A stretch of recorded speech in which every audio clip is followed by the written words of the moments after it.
dari sejak awal mereka nginep di sana. Nenek itu langsung didatangin sama sosok kuntilanak. Posisinya waktu itu pagi hari. Dia tiba-tiba bawa gunting. Terus dia ngarah ke parkiran mobil. Terus dengan tatapan kosong sambil megangin gunting. Aku mau bunuh mama, Pak. Aku mau bunuh mama. Mama harus mati. Mama harus mati. Tiba-tiba mamanya lari ke arah siku dinding rumah, teriak-teriak, dan benturin kepalanya berkali-kali sampai berdarah.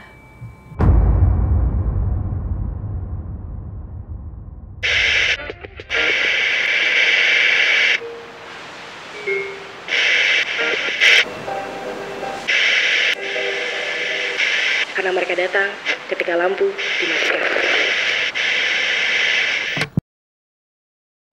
Prita dan Amai kembali menemani kalian di Kelam karena mereka datang ketika lampu dimatikan. Halo semuanya, halo lagi Mas Amai. Halo Prita.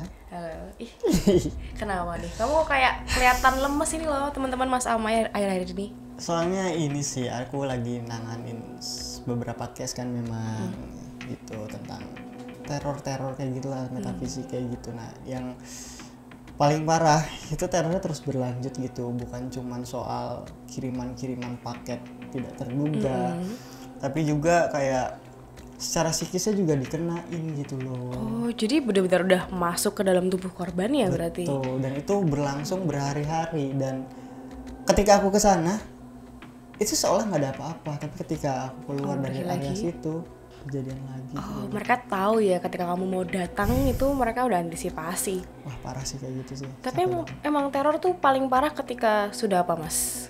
Nah, itu sebenarnya teror tuh paling parah itu ketika si korban itu udah kena manipulasi dan sampai korban itu terkontrol sama makhluk tak kasat mata itu gitu. Jadi mereka bahkan kehilangan kesadaran atau bahkan bisa jadi nggak kehilangan kesadaran tapi mereka udah nggak bisa ngontrol badannya aja gitu. Betul, kehilangan kontrol akan tubuhnya, tapi yang mengontrol itu makhluk itu gitu loh. Oke, berarti cerita yang mau aku bagikan ini bisa dibilang termasuk cerita yang ekstrim ya, karena ini tuh cerita dari Kak Marcel teman-teman. Kak Marcel tuh dari Tangerang, Mas Amai.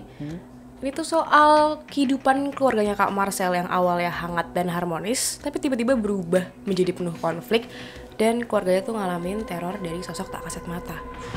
Masalahnya ya Mas, ini tuh bukan sekedar teror yang kayak ditampakin gitu, tapi si Kak Marcel ini, Mas Marcel ini sendiri, itu sampai mau nusuk dirinya, terus kakaknya, yaitu Mas Miko, itu mau mamanya dan bahkan mamanya sendiri juga nyakitin dirinya dengan cara benturin kepalanya ke dinding berkali-kali sampai berdarah, Mas. Parah. Ini parah kan banget sih ini. ekstrim kan, bukan sekedar kisah teror biasa gitu. Menurutku meskipun ya dalang dari semua ini, dalang dari perbuatan keji ini itu melakukannya dengan alasan yang sepele. Nah, sebenarnya karena sepele itu sebenarnya kita nggak ngerti gitu loh, bisa sampai parah karena disepelekan awalnya. Iya sih, dan ya maksudnya kadang orang-orang yang aku bilang jahat ini ya itu melakukannya bener-bener yang gak pikir panjang. Kadang mau balasin dendam lah, apalah, tega ya gitu, mereka orang tega. Nah itu dia Mas. Mungkin sebelum kita masuk cerita ya teman-teman, jangan lupa buat teman-teman dukung kita terus, subscribe channel kita, terus follow kita di Instagram yaitu di Podcast Opsan, dan di TikTok kita Podcast Obrolan Santai. Dan buat teman-teman yang ceritanya mau dibacakan bisa dikirim kemana Mas Amai? Bisa dikirim ke arsip cerita ktj@gmail.com. Benar. Oke teman-teman, buat yang lagi nonton video ini, cek sekitar dulu. Pastiin di sekitar kalian ada orang, pastiin lampu kalian nyala karena mereka datang ketika lampu dimatikan.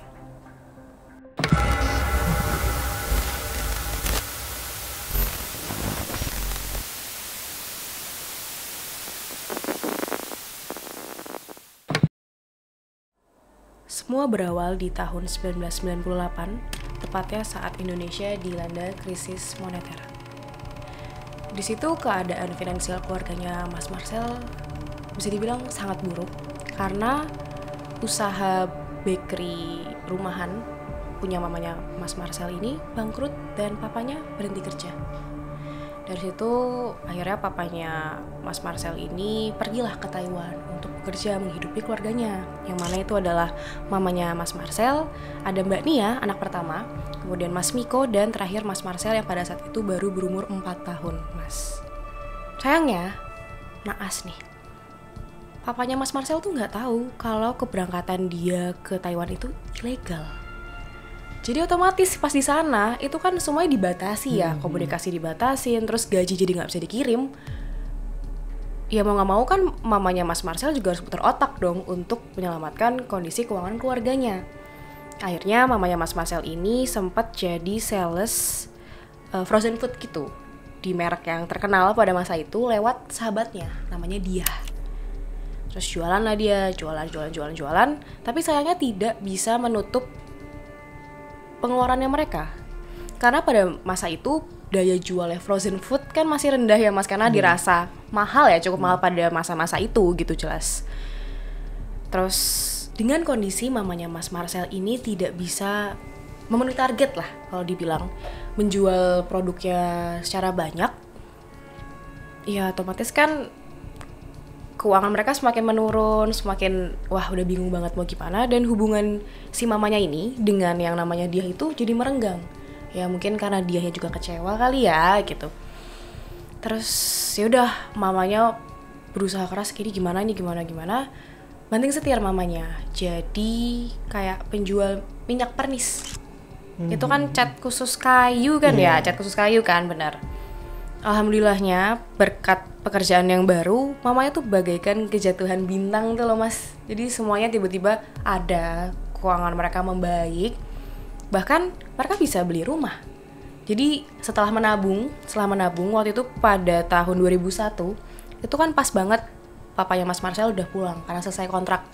Dari duit tabungannya papanya dan mamanya, akhirnya mereka bisa membeli sebuah rumah yang elit di kawasan Tangerang.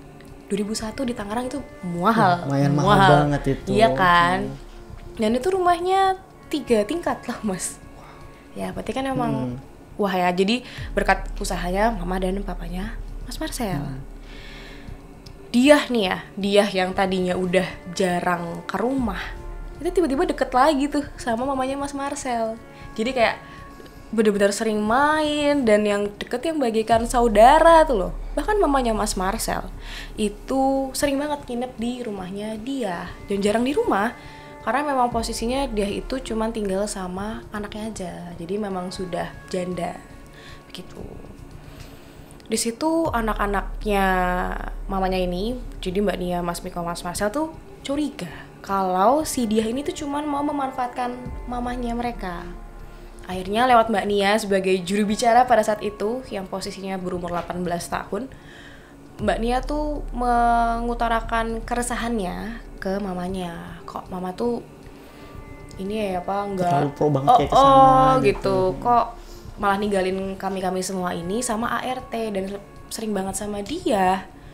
Tapi mamanya berdalih kalau ini tuh cuman healing aja. Bahkan papanya itu, suaminya itu udah negur, itu tetap gak digubris. Jadi mamanya ngerasa ya dia gak ngelakuin kesalahan apa-apa, cuman sesimpel mau healing habis kerja, terus dia udah main sama si Dia ini. Ya otomatis anak-anaknya ditinggal ya, dan akhirnya dia memilih untuk mengutamakan Dia dan lama-lama berjarak dengan keluarganya lah. Tapi ini baru awal mula Mas. Teror yang sesungguhnya itu terjadi ketika pembangunan rumah sudah berjalan, dan itu tuh teror dari yang gak kasat mata. Dari pembangunan rumah ya Mas, biasa kan tuh masalahnya sama tukang.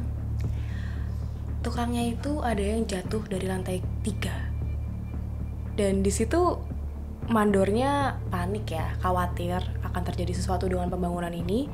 Akhirnya negur papanya Mas Marcel, diminta untuk berhati-hati, dan kalau bisa itu kasih sajen supaya pembangunannya tetap lancar dong. Tapi papanya Mas Marcel kayak ngerasa ini tuh human error aja, ini nggak ada urusannya sama yang mistis-mistis. Meskipun para tukang itu percaya bahwa si temannya ini didorong sama sesosok makhluk. Itu yang pertama ya. Yang kedua, ada namanya Mas Gondrong. Itu tuh orang yang dipekerjakan papanya Mas Marcel untuk jagain rumah, yang posisinya waktu itu sudah dimasukin furnitur lah, di beberapa udah diisi. Jadi biar aman juga kan, dan untuk bantu bersih-bersih. itu Mas Gondrong tuh juga kena, Mas. Jadi pas nginep di sana jagain rumah, itu ditampakin sosok kuntilanak, dan sosoknya itu sampai narik kakinya terus ngusir dia dari rumah gitu, sampai benar-benar diusir. Tapi balik lagi, papanya Mas Marcel tuh nggak percaya dan merasa itu hanya bualan aja gitu, nggak make sense. Padahal itu kan udah jelas ya gangguannya ya. Gangguannya udah parah sih. Udah parah, tapi emang kata Mas Marcel sendiri, papa itu nggak percaya kayak gitu-gitu. Jadi udah, hari berlalu, rumahnya akhirnya selesai dibangun nih Mas. Saat hari pertama mereka nempatin rumah, mamanya itu kan ngundang kakek neneknya Mas Marcel dari kampung untuk nginep di sana. Dan nggak lama setelahnya, neneknya Mas Marcel tuh pulang, kabur. Gak betah ninggalin kakeknya Mas Marcel karena saking takutnya. Separah itu posisinya juga ya Mas, pada saat itu si rumahnya memang belum diadakan acara seperti yasinan atau syukuran, karena merasa nggak usah lah acara-acara kayak gitu, jadi langsung ditempatin aja sama mereka. Sebenarnya bukan masalah besar sih ketika rumah dibangun atau sudah jadi, tidak diadakan yasinan atau syukuran gitu sebelum ditempatin, sebenarnya bukan masalah besar. Tapi memang ini tuh bukan persoalan tersebut gitu loh. Jadi dia keuitan itu bukan gara-gara belum disyukurin, tapi kan ada perkara lain. Ada hal lain kan sebenarnya yang membuat kondisi di rumah tuh mencekam, dan bahkan neneknya itu sampai ya itu pergi ninggalin kakeknya kan. Tau nggak kenapa? Itu gara-gara dari sejak awal mereka nginep di sana, neneknya itu langsung didatangin sama sosok kuntilanak. Dan itu pas lagi tidur. Jadi pas tidur itu, neneknya itu ngeliat ada sosok kuntilanak di atasnya, dicekik lah si neneknya itu, dan disuruh pergi, diusir. Itu neneknya teriak kencang banget, histeris, sampai satu rumah tuh pada bangun juga karena kaget. Kayak, ada apa? Terus neneknya cerita itu. Tapi papanya Kak Marcel seperti biasa nggak percaya, mikirnya cuman karena mimpi aja. Dan itu nggak cuman sekali padahal Mas, 2 kali tuh neneknya digangguin. Jadi waktu itu si neneknya itu lagi nonton TV di ruang tengahnya gitu, ruang keluarga. Duduk, dia dengar bunyi gagang pintu dibuka, tapi dari lantai atas, dari lantai 2. Terus dia mikir, oh jangan-jangan ada ART yang kekunci, karena itu suaranya berasal dari kamar mandi atas. Niatnya baik ya neneknya ya, terus ngecek ke atas, mau bukain. Pas dia buka, ternyata nggak ada siapa-siapa, itu kamar mandinya aja, lampunya mati. Dari situ akhirnya neneknya tuh takut dan pilih buat balik ke kampung. Sedangkan kakeknya itu tetap stay di sana karena mau nungguin adiknya, mamanya Kak Marcel, yang kebetulan lagi hamil tua, jadi nungguin itu kan. Selepas hari itu terornya juga makin menjadi-jadi Mas, dan yang diganggu tuh nggak cuma 1-2 orang aja, tapi benar-benar seluruh anggota keluarganya Mas Marcel, bahkan pekerja-pekerja di sana juga ngerasain. ART-nya tuh kesurupan setiap habis pada maghrib. Terus mereka katanya pernah nemu goresan darah di spray di kamarnya Mas Miko. Terus ada sosok pocong yang ketangkap kamera pas Mbak Nia tuh lagi nyoba foto pakai HP-nya dia. Jadi bener-bener separah itu gitu loh, kayak aneh aja, semua orang tuh ngalamin itu. Berarti kan ini ada yang salah dengan mungkin tanahnya atau bahkan rumahnya. Dan hal-hal gila tuh semakin bermunculan, gak hanya penampakan, tapi mereka tuh sampai menyakiti diri sendiri, bahkan menyakiti yang lainnya. Itu terjadi di Mas Miko. Jadi Mas Miko, kakak keduanya Mas Marcel ya, anak tengah nih. Posisinya waktu itu pagi hari. Dia tiba-tiba bawa gunting. Terus dia ngarah ke parkiran mobil. Yang mana mobil waktu itu lagi dipanasin sama Pak Yanto. Pak Yanto itu adalah supir pribadi mereka. Di situ Pak Yanto menemukan Mas Miko lagi jongkok di dekat ban. Terus dengan tatapan kosong sambil megangin gunting. Pak Yanto bingung dong, ini anak ngapain? Ditanyain. Ngapain Mas? Dia jawabnya apa? Aku mau bunuh mama Pak, aku mau bunuh mama harus mati, mama harus mati. Sampai kayak gitu. Panik dong Pak Yantonya, dibawalah si Mas Pikonya ini ke mamanya. Pas dibawa, dia tuh kayak orang linglung, bingung. Aku gak ngomong kayak gitu, masa sih aku kayak gitu, aku gak mungkin gituin mama. Jadi dia kehilangan kesadaran. Dan dia bilang, hal yang terakhir dia ingat adalah dia lagi siap-siap mau sekolah. Dan yang memang benar, itu kan mobil dipanasin sama Pak Yanto, karena Pak Yanto mau ngantar Mas Piko ke sekolah. Jadi sampai kehilangan kesadaran Mas gitu, serem kan? Udah dikontrol banget sih itu ya. Iya Mas, dan waktu itu kan kakeknya masih nginep di sana ya. Jadi si kakeknya ini udah ngerasa ini ada yang aneh deh kayak sama rumah ini. Akhirnya si kakeknya tuh minta sama mamanya Mas Marcel buat udah ini rumah mending didoain deh.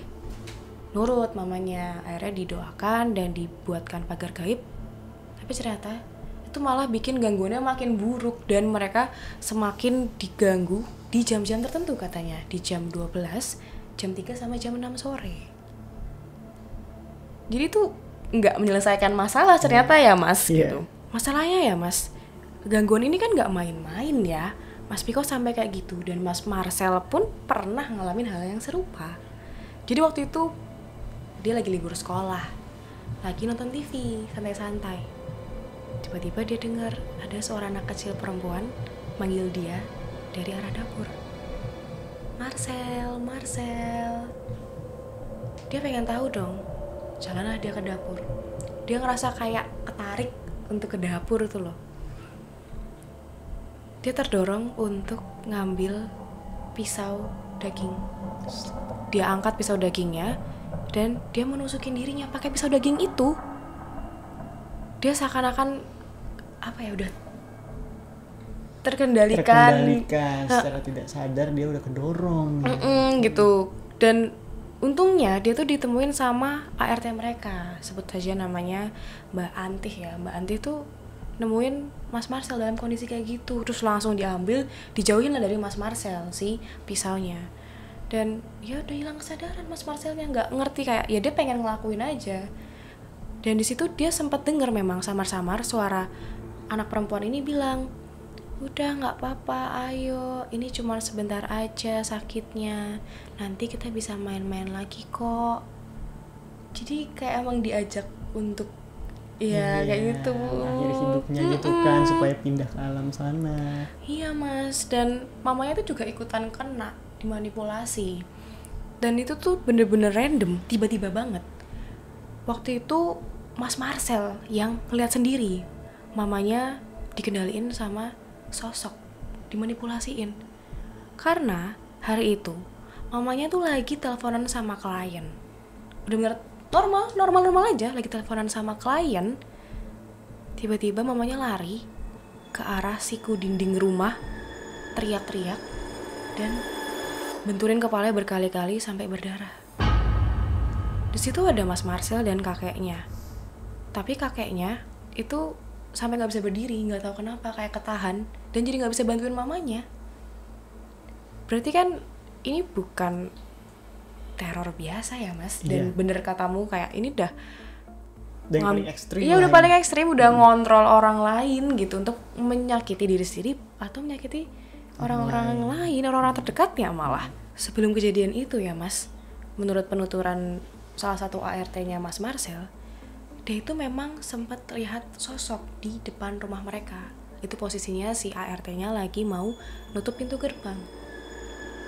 Dia lihat ada sosok seperti Slenderman, tangannya panjang, kakinya panjang, dan yang menyeramkan, seluruh kepalanya itu dipenuhi dengan paku berkarat dan kukunya panjang menjuntai ke jalan. Setelah itu ART-nya sakit dan milih buat resign.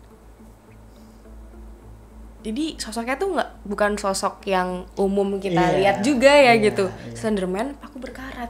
Itu kan kayak, ini jangan-jangan dikirimin apa ya Mas gitu, kemungkinan besar kan.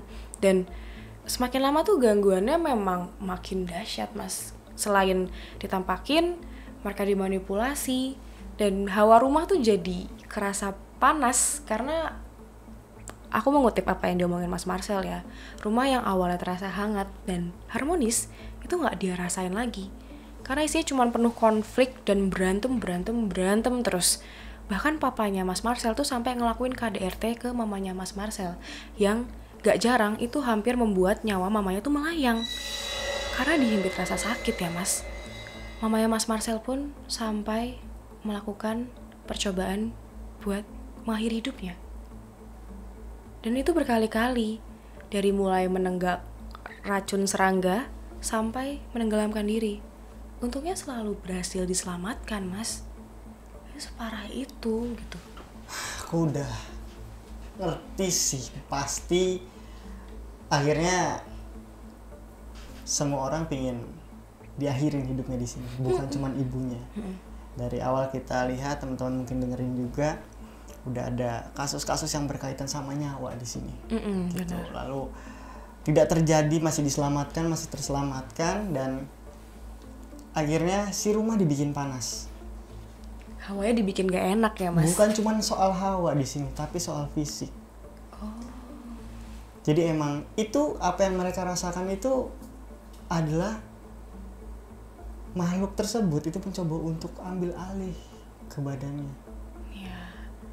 Ya itu bener sih katamu. Ini urusannya adalah nyawa, entah dengan cara menyakiti diri sendiri atau menyakiti orang lain.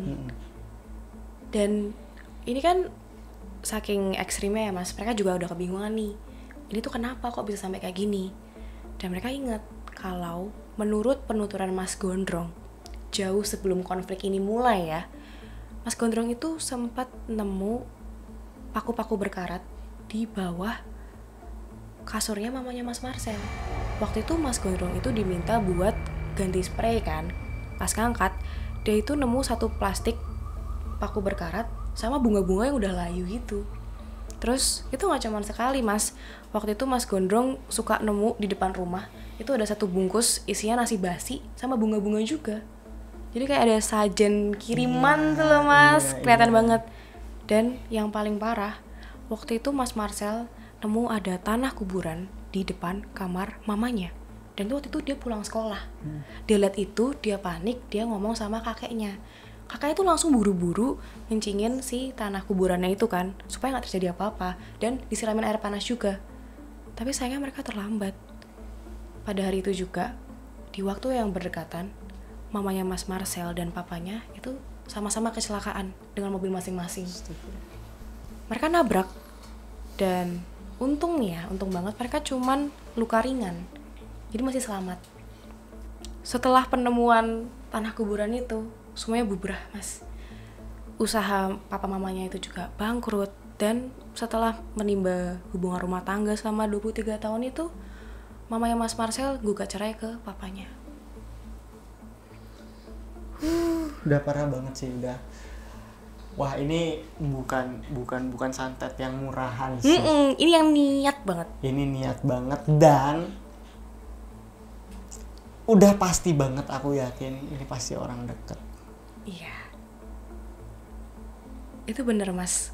Karena dalam kondisi pusing ya waktu itu, dalam kondisi sedih, stres, berkecamuk, mamanya Mas Marcel pada saat itu memilih untuk bertemu dengan guru spiritualnya. Pas ditanya, ternyata yang ngelakuin ini adalah dia, sahabatnya mamanya. Dan itu mamanya langsung konfrontasi ke dia, ditanya kenapa. Alasannya kenapa? Karena dia itu iri sama mamanya Mas Marcel. Mau ngaku ya si dia. Mau ngaku dia bilang dia iri, dia ngerasa hidup gak adil. Mamanya Mas Marcel punya keluarga, punya suami, hidupnya enak, sedangkan dia enggak. Jadi dia gak terima mamanya Mas Marcel hidupnya enak. Dan ya itu alasannya dia melakukan semua kekejian itu gitu. Mereka juga akhirnya tahu kenapa dari awal mereka diteror dari sejak hari pertama mereka tinggal di sana. Itu karena mereka dikirimin pasukan gaib, dan pasukan itu sengaja disegel di rumah mereka. Makanya hawanya panas, dan ya akhirnya berkutat di dalam rumah itu terus kan, gangguan-gangguan ya. Ditambah udah dipagerin juga kan tadi. Kalau sekarang ya mas, rumah itu udah berganti kepemilikan sampai 5 kali sepeninggal keluarganya Mas Marcel. Nggak tahu tuh karena alasan apa, tapi udah berganti terus. Dan dia sendiri, bisa aku bilang dia sudah mendapatkan karmanya, karena pada tahun 2018 dia berpulang, dan itu wafatnya tragis banget. Gak ada keluarga, kerabat maupun teman yang datang untuk ngelayat. rumahnya dia mendadak wingit jadi angker. Karena sepeninggal dia ini ditemuin banyak mantra-mantra dan tulisan-tulisan yang ternyata itu buat ngirimin teman-teman yang lain. Jadi korbannya itu gak cuma mamanya Mas Marcel, ada teman-teman terdekatnya dia yang lain. Jadi emang pada dasarnya dia keji aja dan iri sama semua pencapaian hidup orang lain, dan dikirimin lah ke orang-orang sekitarnya. Tapi dipikir keluarganya Mas Marcel bakal aman kan tuh setelahnya.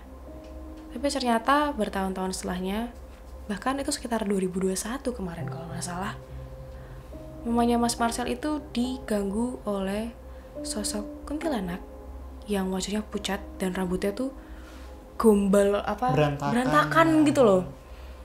Dan dipercaya itu adalah dia yang muncul dalam sosok kuntilanak. Kenapa? Karena mamanya Mas Marcel ini dimimpiin, Mas. Sosoknya itu minta maaf. Jadi supaya maafin apa yang sudah dilakukan oleh dia.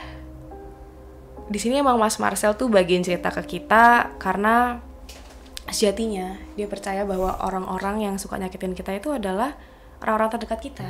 Jadi akan lebih baik kita untuk selalu berhati-hati sama orang-orang yang ada di sekitar kita. Bukan untuk curiga ya teman-teman, tapi ya hati-hati supaya awas gitu. Itu dia Mas cerita kedatangan mereka hari ini.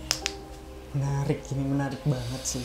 Dan sedih juga sebenarnya. Maksudnya dia itu nggak ngerti sebenarnya perjuangan dari keluarganya Mas Marcel seperti apa gitu. Di tahun 98 kan gitu. Udah banyak kejadian-kejadian yang nggak enak, banyak trauma-trauma juga di situ gitu. Tapi yang dia lihat hanya hasil akhir sebenarnya. Benar, dan itu menurutku menyebalkan ya memang. Menyebalkan sekali. Menyebalkan karena ya orang, bener katamu, orang nyampe ke titik itu juga perlu pengorbanan gitu, nggak tiba-tiba enak aja hidupnya. Betul. Kan. Dan itu apa yang sudah mereka bangun, apa yang sudah mereka punya itu melalui proses yang sangat panjang gitu. Dan aku menyayangkan aja, iri, alasannya iri gitu, sampai kamu ngerusak hidup orang satu keluarga gitu. Dan itu lumrah kok terjadi di Indonesia. Itu lumrah banget. Sering ya Mas. Sering banget gitu. Kayak nggak cuma tentang soal kekayaan kayak itu ya, tapi soal kayak ada tetangga beli kursi baru, beli sofa baru. Itu juga bisa dijadikan alasan buat kirim santet. Aku pernah nemu soal case seperti itu. Karena kursi Mas? Iya, karena beli kursi baru. Sumpah, maaf ya teman-teman, kayak nggak penting gitu. Nggak penting, cuman ya karena ada setan di dalam tubuhnya. Dan kalau dipikir-pikir ya, ini dia juga keren. Gak keren dalam artian bagus ya, tapi keren dalam artian dia melakukannya semuanya sendiri dengan ritual-ritualnya. Oh iya, berarti bukan dia kedukun dong ya otomatis ya. Oh iya, benar-benar melakukan hal itu semua. Makanya kenapa sangat powerful. Dia bisa se-impact, mencurahkan semua kekuatannya, kedengkiannya dia dan segala macam energi-energi negatifnya dia untuk melancarkan kirimannya itu. Dan aku ada kepo juga sedikit. Apa? Kabar anaknya seperti apa ya? Aku nggak tahu ya. Mungkin Mas Marcel kalau dengar percakapan kita ini, semoga baik-baik aja ya. Semoga sehat, keluarganya baik-baik aja. Karena memang udah berpuluh-puluh tahun gitu untuk bisa normal kembali itu juga butuh proses dan usaha yang bener-bener sulit sih sebenarnya gitu. Karena apa ya, impactnya tuh udah parah, udah parah banget gitu. Dan emang harus terus berusaha untuk menetralkan diri, entah dari apa ya, sisa-sisa residual gangguan metafisiknya dan di fisik dengan maupun di hati juga tuh loh. Aku pas pertama dikirimin dan baca ceritanya juga kayak ngerasa aku salut dengan Mas Marcel. Terima kasih sudah berbagi ke kami, karena ini bukan cerita yang gampang untuk diceritakan gitu. Karena ini menyangkut keluarga juga, dan iya, Mas Marcel juga menjadi korban gitu, keluarganya yang menjadi korban. Dan aku harap Mas Marcel sekarang baik-baik aja, keluarga juga dengan kehidupannya masing-masing, dan ya kita dijauhkan dari hal-hal seperti ini ya Mas. Betul, amin. Mudah-mudahan ya emang sebenarnya biasa aja hal seperti itu sangat lumrah juga terjadi. Kasus-kasus santet, kasus-kasus guna-guna seperti ini sampai separah ini tuh banyak. Jadi Mas Marcel bisa kayak jangan terlalu sedih banget, jangan terlalu apa ya, udah let it go, terima lah, udah lewat aja gitu. Karena ini emang untuk di Indonesia itu udah udah hal yang lumrah kok, lumrah banget, sampai bahkan habis semua, sampai selesai gitu. Masalah selesainya tuh karena udah nggak ada sisa, sampai keluarga yang dijahatin udah hilang semua, sampai ya dukunnya berhasil lah. Itu juga banyak terjadi gitu. Ada mas kayak gitu. Ada. Dan alhamdulillah keluarganya Mas Marcel Masih diberi masih keselamatan. diberi keselamatan gitu. Parah sih, parah. Lumrah tapi tidak diwajarkan ya teman-teman. Iya. Seperti biasa aku akan bilang gitu. Kan mungkin buat teman-teman juga kalau merasa ada yang aneh di rumah atau mungkin di dirinya sendiri ya, dalam artian kok kayaknya ada yang ngirimin deh gitu, mending coba ya cek tuh loh, maksudnya aware dengan tanda-tanda kayak tiba-tiba kamu ada bunga-bunga layu gitu, out of nowhere ada tanah kuburan, itu kan nggak make sense ya. Itu aja yang aku pertanyakan, kenapa ada tanah kuburan bisa di dalam rumah, siapa yang masukin? Berarti yang masukin jinnya kah Iya, atau yang masukin jinnya? Bisa. Itu padahal barang Karena fisik. aku bilang ini udah separah itu, udah sekuat itu gitu loh. Dan sebenarnya ciri-ciri yang paling bisa kita rasakan itu adalah soal keharmonisan memang. Oke. Jadi rasa hawa panas dalam artian keharmonisan keluarga itu paling mudah dideteksi. Jadi ketika emang kita jadi gampang tersinggung sama orang lain, sama keluarga di dalam rumah, itu bisa jadi ada sesuatu yang aneh di situ. Oke, berarti emang kita juga harus aware ya mas. Bukan berarti dikit-dikit ngerasa ini kayak kita disantet, itu juga jangan gitu. Jangan lupa mendekatkan diri sama Tuhan juga untuk barrier spiritual kita. Iya, betul. Karena itu paling penting sebenarnya untuk urusan spiritual. Benar. Dan ya seperti kata Mas Marcel, hati-hati dengan sekitar kita. Bukan untuk curigaan, tapi ya biasanya memang kasus-kasus seperti ini karena orang-orang terdekat kita. Betul, gitu. Bahkan keluarga kandung. Bener kan, orang-orang yang bener kita kira nggak bakal nyakitin kita gitu, expect banget gitu. Tapi itu pelajaran buat hari ini ya teman-teman, jaga diri, jaga sekitar kalian. Betul. Gitu. Ucapan dijaga, perbuatan dijaga. Kita udah jaga ucapan, perbuatan, masih bisa kejadian juga. Betul. Selalu berhati-hati aja. Benar-benar. Buat Mas Marcel sendiri, terima kasih banyak Mas sudah mau berbagi ke kita ya Mas. Karena seperti yang aku bilang tadi, ini bukan hal yang mudah untuk dibagikan. Betul, ini pasti sulit untuk dibagikan ke kami. Terima kasih banyak mau sharing gitu. Berbagi pelajaran hidup ke kami dan untuk teman-teman semuanya. Semoga sehat selalu untuk Mas Marcel dan keluarga, juga teman-teman yang sedang menonton ini dimanapun kalian berada. Dan mungkin teman-teman yang cerita yang mau dibacakan juga bisa kirim ceritanya ke arsipceritaktj@gmail.com. Itu cerita kedatangan mereka hari ini. Sampai jumpa di episode selanjutnya, karena mereka datang ketika lampu dimatikan.